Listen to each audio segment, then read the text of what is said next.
प्रधानमंत्री नरेंद्र मोदी ने महाकुंभ के सफल आयोजन के बाद रविवार को सोमनाथ ज्योतिर्लिंग के दर्शन पूजन किया। पीएम मोदी की वर्किंग स्टाइल और एनर्जी लेवल को लेकर मैनेजिंग एडिटर अमीश देवगन की देखिए खास रिपोर्ट।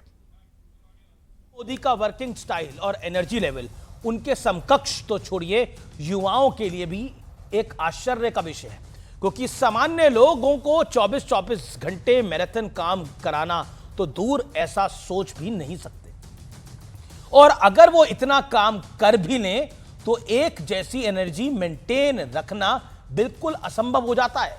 एक सीमा के बाद थकान, स्ट्रेस हमारे चेहरों पर झलकने लगता है, सामान्य है, लेकिन ऐसा प्रतीत होता है कि नरेंद्र मोदी एक्सेप्शनल केस है। लेकिन क्यों?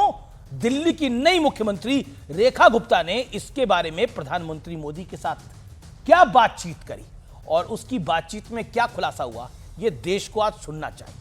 मुख्यमंत्री की जिम्मेवारी लेने के लिए जब मैं आदरणीय प्रधानमंत्री जी से मिलने गई, मैं कहा सर ये बताओ आपके चेहरे पे ये तेज कैसे रहता है, आप 24x7 कैसे काम करते हैं।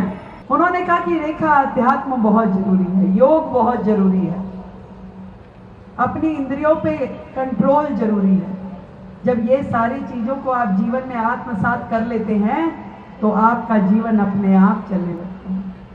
नरेंद्र मोदी के मन में अध्यात्म का महत्व है, इसका अंदाजा इस बात से ही लगाइए कि प्रधानमंत्री मोदी ने 12 ज्योतिर्लिंगों में से एक सोमनाथ मंदिर में भगवान के दर्शन किए, क्योंकि उन्होंने मन्नत मांगी थी कि महाकुंभ का सफल आयोजन संपन्न हो जाए।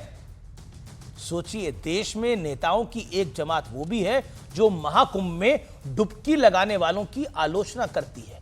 मल्लिकार्जुन खड़गे पूछते हैं कि क्या डुबकी लगाने से गरीबी दूर हो जाएगी? दूसरी ओर नरेंद्र मोदी हैं जो ना सिर्फ महाकुंभ में पहुंचे थे बल्कि आस्था की पवित्र डुबकी भी लगाई और पूरे देश के लिए आशीर्वाद भी मांगा।